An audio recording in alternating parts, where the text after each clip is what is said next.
Halo rekan-rekan sekalian, izinkan saya memulai pembahasan kita di modul ketiga ini dengan topik bahasan membangun organisasi yang inovatif.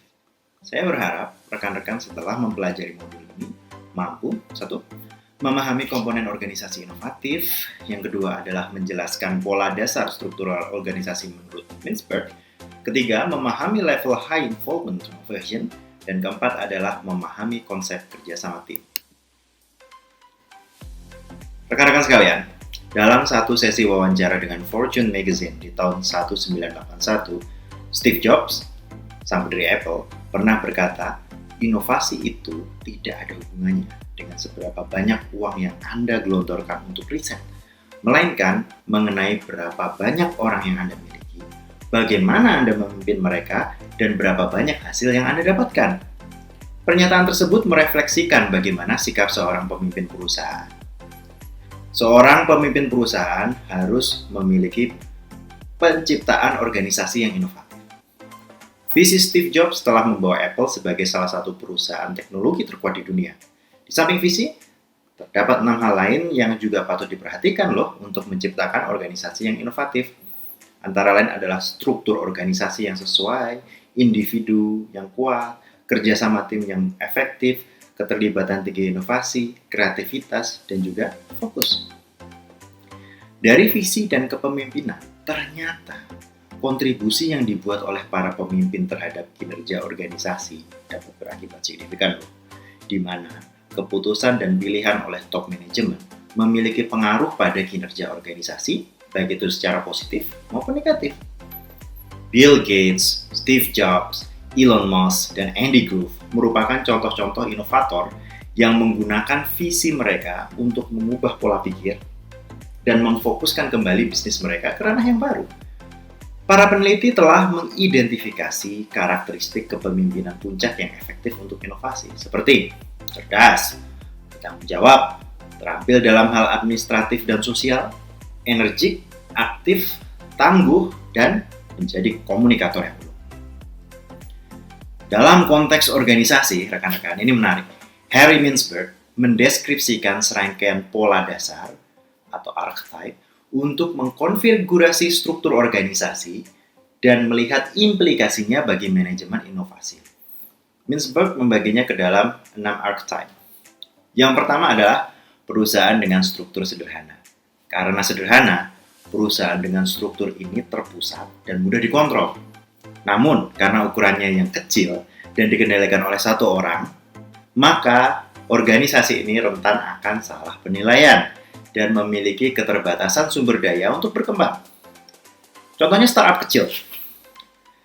Startup kecil ini kekuatannya terletak dalam energi, antusiasme, dan bakat kewirausahaan yang dimiliki oleh pimpinannya. Namun, di lain pihak, startup memiliki kelemahan dalam stabilitas jangka panjang dan juga pertumbuhan, serta ketergantungan yang berlebihan pada satu orang, baik itu founder maupun co-foundernya. Lalu yang kedua adalah machine birokrasi. Ketika kita mendengar kata birokrasi, pasti kita mengingat SOP. Nah, keunggulan dari fitur organisasi ini adalah satu, terpusat. Struktur yang dirancang seperti mesin, ya, jadinya ini. Mesin ini kompleks dengan individu-individu sebagai roda penggerak di dalam mesin itu. Di samping itu, kemampuan menangani proses terintegrasi yang kompleks ini juga dimiliki oleh organisasi mesin birokrasi. Namun, fitur organisasi ini juga memiliki kelemahan. Karena apa? Again, SOP, kaku, tidak fleksibel.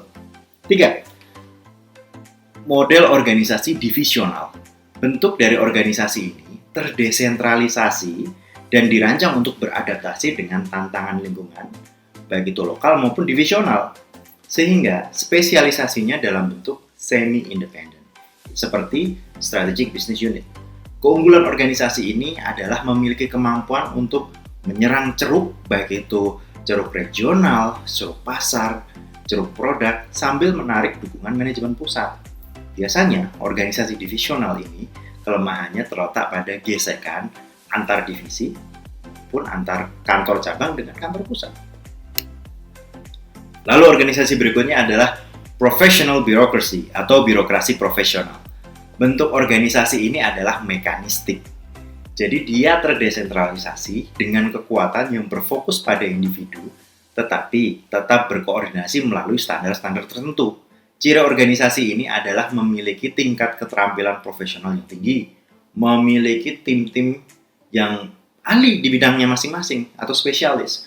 Organisasi ini memiliki tingkat keterampilan dan profesional dan juga kemampuan untuk menyatukan tim walaupun tetap dalam konteks birokrasi, yakni sesuai apa? SOP. Setelah birokrasi profesional, terdapat juga bentuk organisasi lain yang disebut dengan adhocracy. Seperti namanya, ad hoc, organisasi ini berjalan secara sementara or by project. Organisasi ini dirancang untuk mengatasi ketidakstabilan dan kompleksitas yang ada. Sehingga keunggulan dari organisasi ini adalah, of course, fleksibel dan juga memiliki agility yang tinggi. Sehingga kemampuan untuk mengatasi ketidakpastian juga tinggi.